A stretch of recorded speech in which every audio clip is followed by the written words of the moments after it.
This chart right here shows the percentage of Billboard Hot 100 #1 hits with a key change. From the 60s to the 90s, there are tons of #1 songs with key changes. However, after the 90s, we see a steep decline. And by the 2010s, there are virtually no key changes in popular music whatsoever. Many attribute this lack of a key change to new genres like rap taking over popular music, or the recent prominence of the use of computers in recording. But my mind shot to something else when I saw this, and that was corporate greed. It's no secret that record labels promote generic music because they know it will sell. In fact, it's pretty well known. But I was wondering how we got here. I was wondering what changed between the 60s and the 2010s that led to this generic music. Well, to understand that, we must first take a look at the origins of the music industry. The music industry technically began in the 1400s with printed sheet music, but none of that is really relevant at all because the music industry really began to pick up steam after the invention of the phonograph in the late 1800s. One of the first labels to ever sign an artist was Victor Talking Machine Company in 1904, which signed an artist for $4,000 plus 40 cents per sale. As technology advanced, many different eras of listening methods did as well. Records, cassettes, and CDs were the most popular methods for a long time, and as these devices sold more and more, record labels began to see the amount of potential in the music industry. The music industry experienced a big boom, and labels began investing a lot more money into artists. The album format began to flourish, along with the popularity of rock and roll, and it generated a lot of money for the industry. The CD boom was from 84 to 2000.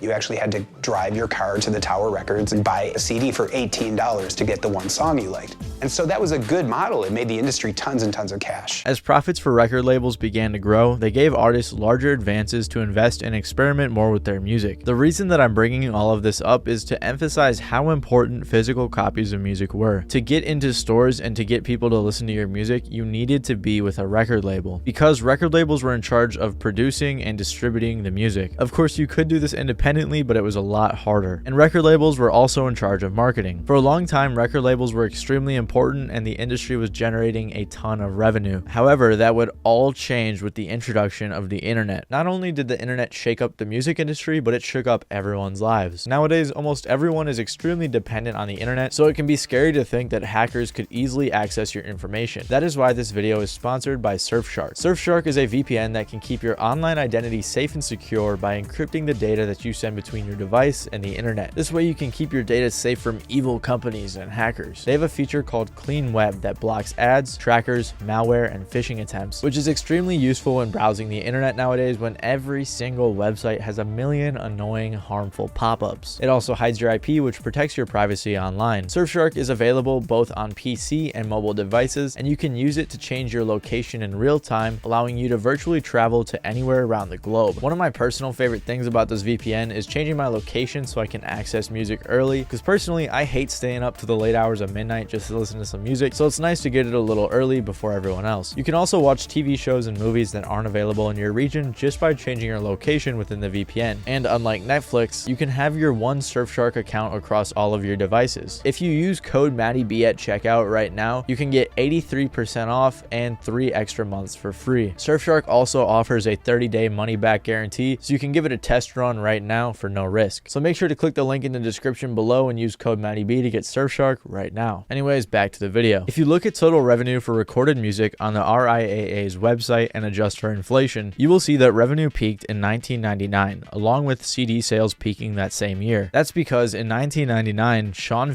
created and released a program called Napster. As the internet was becoming more popular in the late 90s, Fanning thought the future of music would be online. So he created a MP3 sharing service called Napster that allowed users to access MP3s on other users' hard drives. And even though Napster was quickly shut down due to copyright issues, many other websites began to take its place, and people were able to email songs to each other with ease. Thanks to copyright laws, most of these free music sharing websites were shut down quickly, but people still wanted the ability to listen to free music whenever they wanted. We didn't really factor in the consumer adoption, the youthful lack of respect for copyright, and the anonymity would combine to make it pretty unstoppable as a model. CD sales began dropping and the music industry's gross revenue was falling rapidly. Because of this, Steve Jobs introduced the iTunes Music Store, allowing people to directly buy songs from the label/artist. It was really the only option that labels had because otherwise people would continue pirating music and emailing songs back and forth. So the labels went with the iTunes Store, but that didn't last too long either. Labels needed a way to make money because from 1999 to 2015, total revenue within the recording industry was on a steep decline. Previously, record labels were essential for distributing music to the customer, but with the age of the internet, that was no longer the case. So record labels needed a way to make themselves useful again, otherwise they would be left in the dust. So in 2006, Spotify swooped in to revolutionize the music industry. Spotify was very similar to Napster and other related websites, but Spotify wanted to find a better way to both monetize and legally relay the music. To get Spotify off the ground, many deals had to be made with record labels to get their music onto the app. In order to license their music, labels would take a large cut of both subscription and ad revenue. And because Spotify was licensing their music from record labels, the labels essentially had control of Spotify. The big three record labels, Warner, Sony, and Universal, also own 18%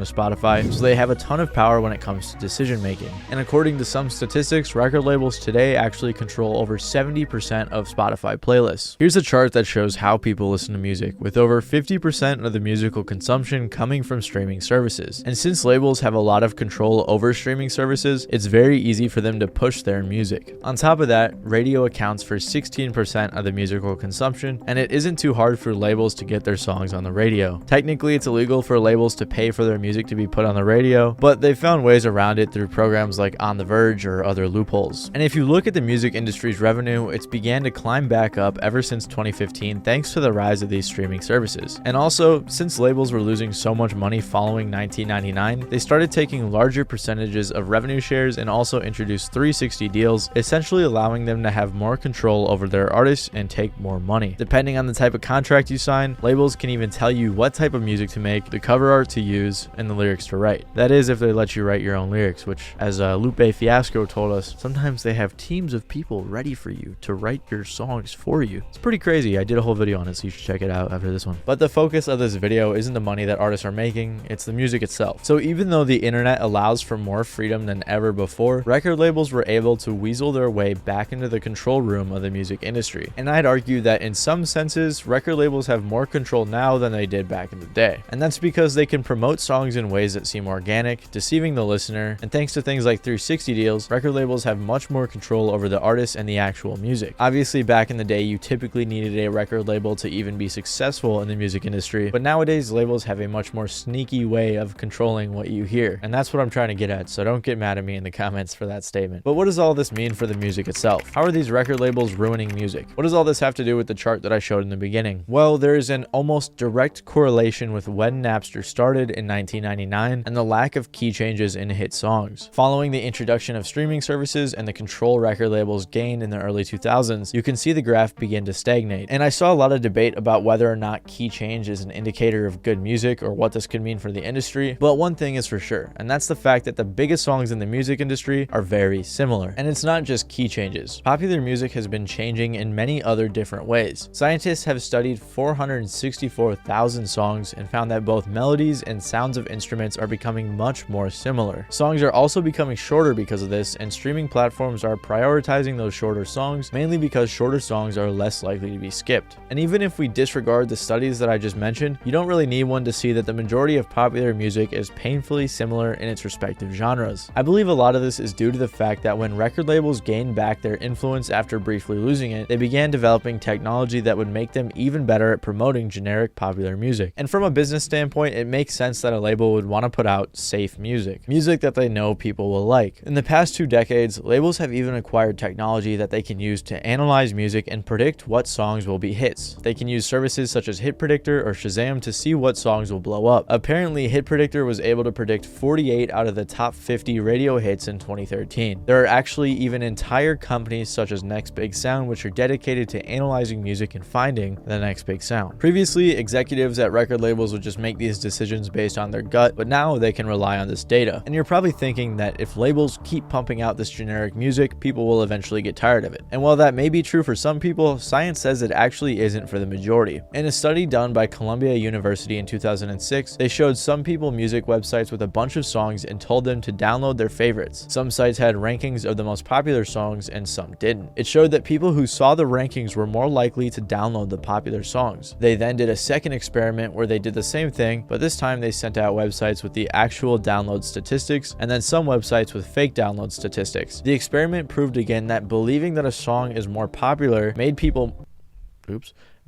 more likely to download it. Another study done in 2011 shows that the brain produces dopamine when people hear songs that they have played and heard before. So essentially what this all means is that a label can have teams of people working on making a boring song. They can put the song onto the streaming services and manipulate it so it gets more popular. You hear it over and over again and you end up liking it, and boom, you have a chart-topping Hot 100 #1 song, and you're rich and you're famous and the label's making tons of money. And for all those reasons, this is why I believe that greedy corporations are ruining popular music. And even though popular music is super generic and it's only made for the purpose of making money, there are more talented, unique, and diverse artists out now than there ever has been before. Independent artists are actually the fastest growing group in the recording industry right now. And thanks to the internet, we can fight the tyrannical record labels by supporting small and independent artists. If we take a look at the graph I showed earlier, media platforms like YouTube, TikTok, and others make up about 36% of the different ways in which people listen to music. And these platforms are a lot less biased. The internet has created so many opportunities for artists to make a living creating their art all on their own without the help of a record label. Thanks again to Surfshark for sponsoring this video. Make sure to check out the link in the description and use code MattyB for a fat 83% off and 3 extra free months.